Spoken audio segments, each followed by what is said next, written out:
Legal, agora sim, estamos aqui no Fox Sports Rádio para apresentar para você aquilo que a gente tem nesse dia tão especial, dia de Natal, dia 25. Todo mundo ganhou presente, mano. Opa, sempre, Pascoal. É?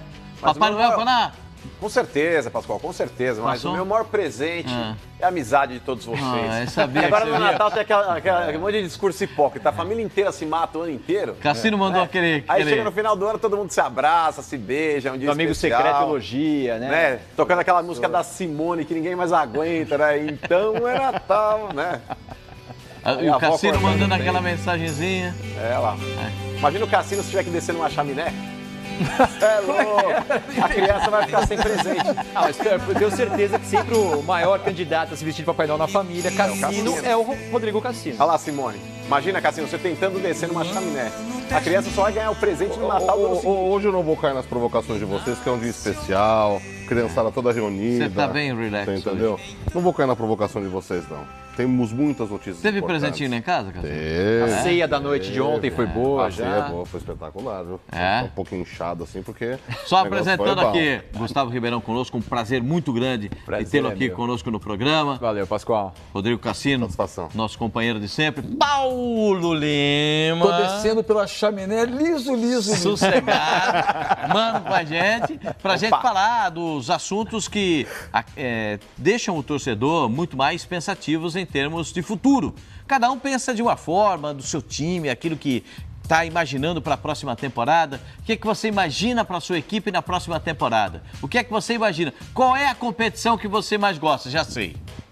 Libertadores. O cara vai falar assim, meu time é Libertadores. Não tem outra. É Libertadores. Torcedor de São Paulo que vai jogar a Sul-Americana, o torcedor do Atlético também que ficou na Sul-Americana, fica naquela voz, né? Ele dá para chegar na Libertadores, faltou pouco para chegar na Libertadores. E, aliás, a Libertadores é uma premiação nova, né? Só para ser campeão, perto de 20 milhões de reais, né? Isso é no direto.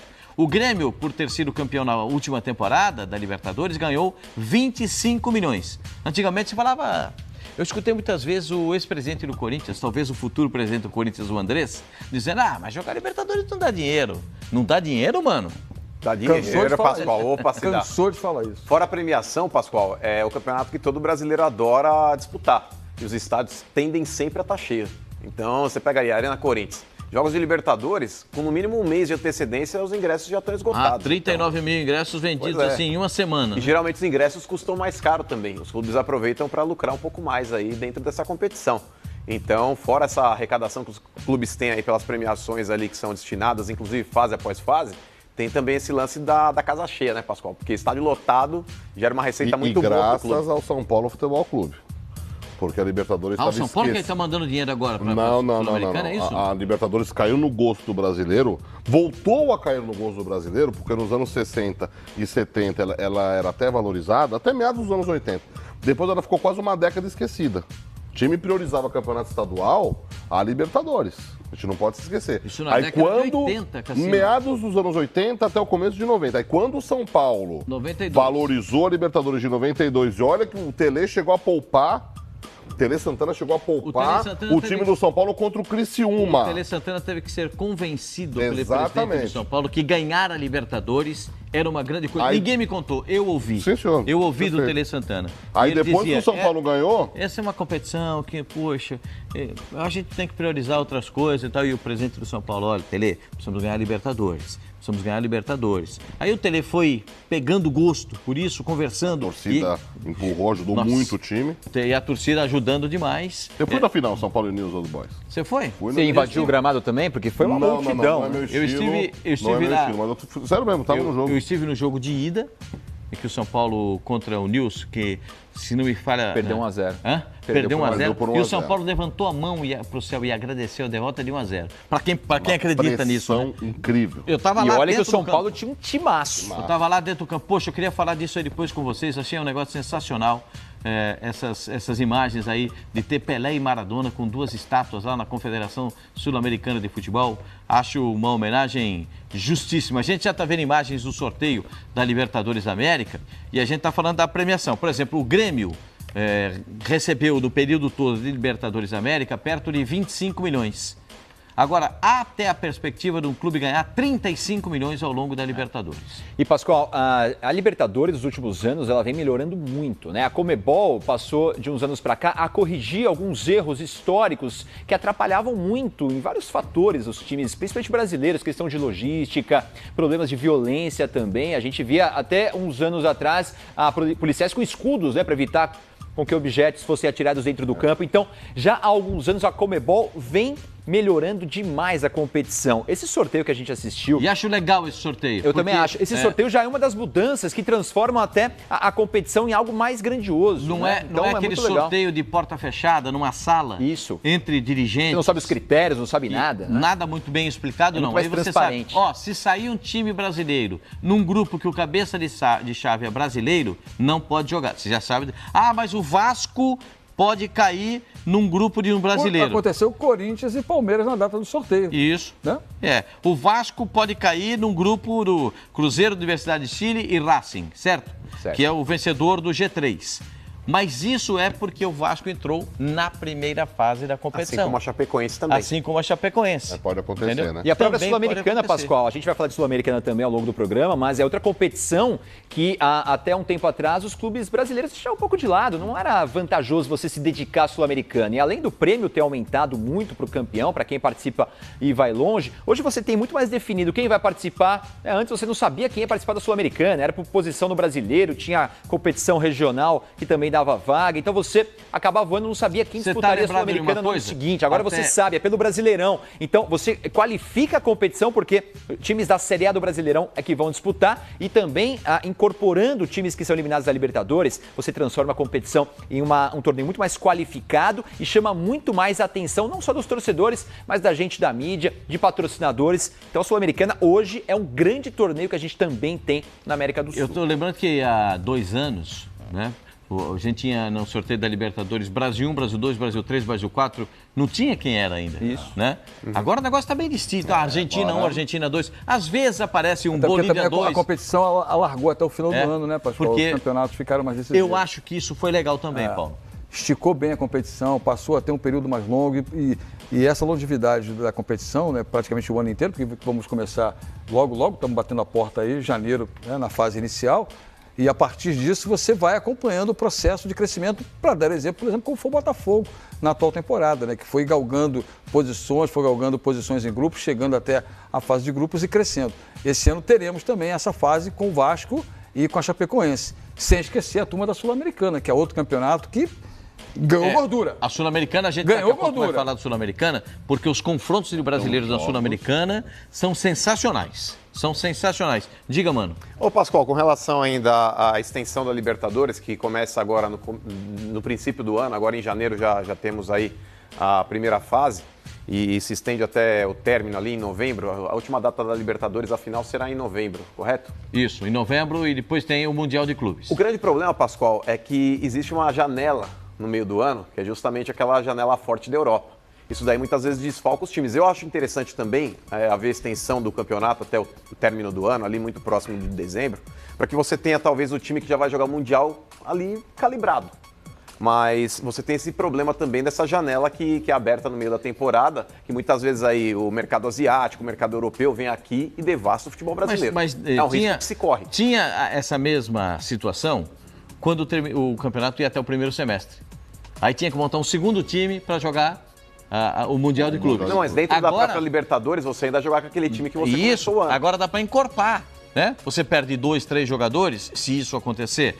Nada como o que aconteceu com o Corinthians. O que aconteceu com o Corinthians em 2015 para 16. 15 para 16. 15 para 16, aquilo lá não existiu. Aquilo foi um desmanche, porque o chinês vinha, comprava, tá depositado até logo, não quero conversar com ninguém. E eles não tinha a regulamentação que tem hoje lá, só poderem ter estrangeiros por equipe. Agora mudou um pouquinho. O presidente do Corinthians falava, os caras chegam, não falam nem comigo. Eles põem o dinheiro, conversam com o jogador e levam. Deposita e levou o jogador, é o que manda a lei. Eles cumpriam o que manda a lei. Agora, com a Libertadores um pouco mais extensa, tendo até o segundo semestre, você tem a oportunidade de repor algumas peças e eles entrarem em ritmo de jogo. E eu acho positivo. A gente já está vendo os grupos aí e a gente pode começar a falar. Só em relação a isso, essa coisa que o Mano levantou, é importante, lógico, que as janelas elas interferem com uma tsunami nos clubes brasileiros. mas cada vez menos. Por exemplo, o Luan, que preferiu ficar no Grêmio. Ah, mas foi embora o Pedro Rocha. Tudo bem. O Pedro Rocha foi embora porque tinha uma negociação com o Grêmio que um atleta teve que ser escolhido no lugar do Luan. Mas o Luan foi exatamente, preferiu ficar no futebol brasileiro, disputar a Libertadores da América e ajudou o Grêmio, inclusive, com um golaço na final. O próprio Corinthians é exemplo disso. O Corinthians não foi assediado pelos seus principais jogadores, principalmente pelo primeiro turno que fez no Campeonato Brasileiro, invicto que foi, jogando uma bola redonda como... Segurou o Arana até quando Pronto, pôde. exatamente onde ia chegar. Segurou o Arana até o final da competição. Né? E o próprio Jô foi sondado, o Rodriguinho, que estava evidente em crescimento naquela oportunidade, também tinha sido sondado. E o Cássio também sondado. Então você vê. O Walter, que poderia ir para o São Paulo, só não foi por conta da lesão. Eu acho que tem um fator também que os clubes europeus não procuram mais tantos brasileiros como antigamente. Eu acho que muito jogador brasileiro que foi para lá logo quis voltar, não cumpre contrato e tudo mais. Eu acho que isso acabou queimando um pouco o filme de muitos jogadores aqui do futebol brasileiro. E aí, como tem a comunidade europeia e circulam livremente, podem trabalhar livremente em qualquer país, os nascidos em qualquer país da Europa, acho que isso faz também com que eles se dediquem muito também ao mercado europeu como um todo e não venham tanto mais buscar jogadores do Brasil. Acho que tem esse fenômeno também que pode acontecer, né? Então a gente vê jogadores brasileiros hoje sendo negociados com muitos países periféricos do futebol e não tanto com a Europa. Mas acho que isso acontece. Ribeirão, mas olha só, se você pegar o exemplo recente, né? O Arana foi para a Espanha. O Vinícius Júnior foi para o Real Madrid. Sim, mas são jogadores de muito destaque. São alguns jogadores que tiveram destaque. Antigamente a gente via qualquer jogador médio, bom, não tão bom, indo para a Europa, né? Os times europeus buscavam jogadores no Brasil como solução para os seus problemas. Hoje não. Hoje eles vão só naqueles que realmente se destacam. Perfeito, mas aí tem uma coisa que é fundamental. Você disse a respeito da comunidade europeia. Isso. E a Inglaterra está saindo da comunidade europeia. E aí já muda um pouco o patamar. Muda o ângulo de visão. Politicamente, a guerra está pesada lá, né, Pascoal? A situação não estão querendo ceder, não. Apesar do pleito ter sido popular... A pressão é grande inclusive lá na chamada Câmara dos Comuns e tal. Exatamente. Mas eu tenho uma questão, Pascoal. Diga, os dirigentes... A gente está falando só do aspecto esportivo, a gente vai entrar no aspecto político. Deixa para a primeira-ministra para tentar resolver esse problema dela. Eu tenho a impressão que os dirigentes brasileiros, argentinos, quando eles forem fazer os novos contratos das estrelas dos times, eles vão tentar amarrar esses novos contratos para tentar segurar o máximo possível os Como é que amarra jogadores. o contrato do Lincoln? Me explica. O europeu tá de olho nele mas também. o Lincoln é um caso, o Lincoln... Ele Como não é que amarra o contrato do Vinícius Júnior? O Lincoln, na minha opinião, é um caso... Se até 16 anos você não pode fazer contrato profissional. Ele é um moleque que tem esse caso. Mas, por exemplo, vamos supor, o Palmeiras está nas oitavas de final, quartas de final da Libertadores, eu não sei a fase que vai estar na época da janela. O time está engrenado, vem uma equipe da Europa para querer o Dudu. Você entendeu? Eu, se fosse o dirigente, com a Libertadores em andamento, o time evoluindo, o time jogando bem. Pô, esse cara é o melhor jogador. Pode ser o Dudu, pode ser o Rodriguinho, pode ser o Diego do Flamengo, qualquer um. O dirigente chega no cara e fala, ó, eu sei que daqui a pouco vão vir com um caminhão de dinheiro. Vamos fazer uma composição? Você tá entendendo? Isso num contrato em vigência. Num novo contrato, creio eu que o dirigente fala, vamos fazer o seguinte, se vier um time e a gente estiver na fase tal da Libertadores, vamos segurar até o fim do ano. Agora, se a gente já estiver eliminado, a gente solta mais fácil. Cassino, eu vou explicar para você. Dá para fazer isso. Teoricamente, é muito simples.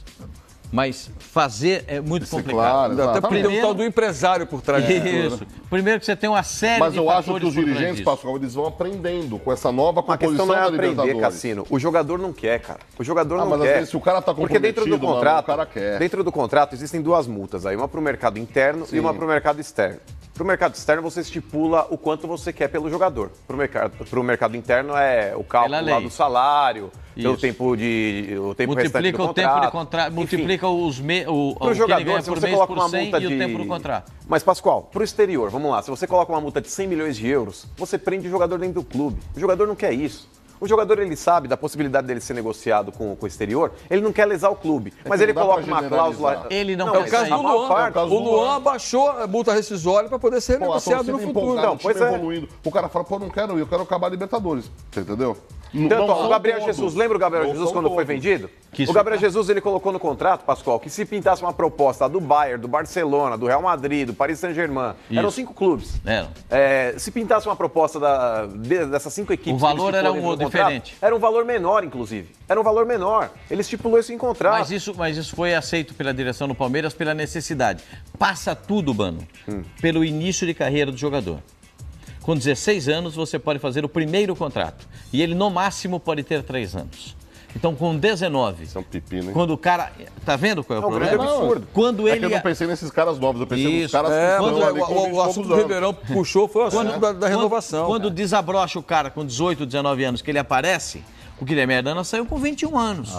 O Richarlison no Fluminense, recentemente pro futebol inglês, com 18 anos. 18, né? 20 anos. 20 anos. 18 ele veio do América pro Fluminense e 20 anos foi embora. Os europeus estão apostando muito mais nesses garotos em que eles podem ainda moldar alguma coisa, ensinar alguma coisa, exatamente porque alguns jogadores que já estão, entre aspas, prontos no futebol brasileiro. Talvez o europeu hoje entenda que o jogador formado no futebol brasileiro vai chegar lá, vai ter mais dificuldade para se adaptar do que o chega com 18, 19, 20 anos, que aí vai ter um tempo maior de adaptação. Às vezes é emprestado para outro clube para ganhar mais experiência. Essa o Jorge, é uma norma, lateral esquerdo, também. Essa é uma norma que nem sempre dá certo. Né? Você veja como é que caminhou o Gabriel Jesus jogando no City e como é que regrediu o Gabigol nas duas passagens europeias. Ele já tinha um tempo maior de titular do Santos, né? Inclusive seleção brasileira também. Com 16 anos ele começou a ser titular do time do Santos, a entrar no time do Santos. Gabriel Jesus começou a entrar no time do Palmeiras com 17 para 18 anos, né? Com 17 anos o Gabriel Jesus, um ano à frente, né? Eles são mais ou menos da mesma faixa etária. Isso. O Gabriel Jesus teve uma evolução, titular da seleção brasileira, e o Gabigol, que muita gente via como um grande potencial, e eu também vejo, eu ele acho, só tem hoje que 21 anos. Não, vai evoluir muito. Poxa, né? Agora, ele é mancada, né, mano? Pascoal, o Gabigol, cara, eu acho que ele precisa se conscientizar da bola que ele joga. Ele é muito bom jogador, concordo com você, mas ele joga bem menos do que ele acha que ele joga. O Gabigol, o grande problema dele, Pascoal, é o ego. O Gabigol, ele acha que ele tá no nível do Neymar, não tá. Não tá, ele é muito bom jogador, acho que ele tem potencial também, mas ele não joga a bola que ele acha que ele joga. Já foi da família ali, né? Também. Já teve ali um romance.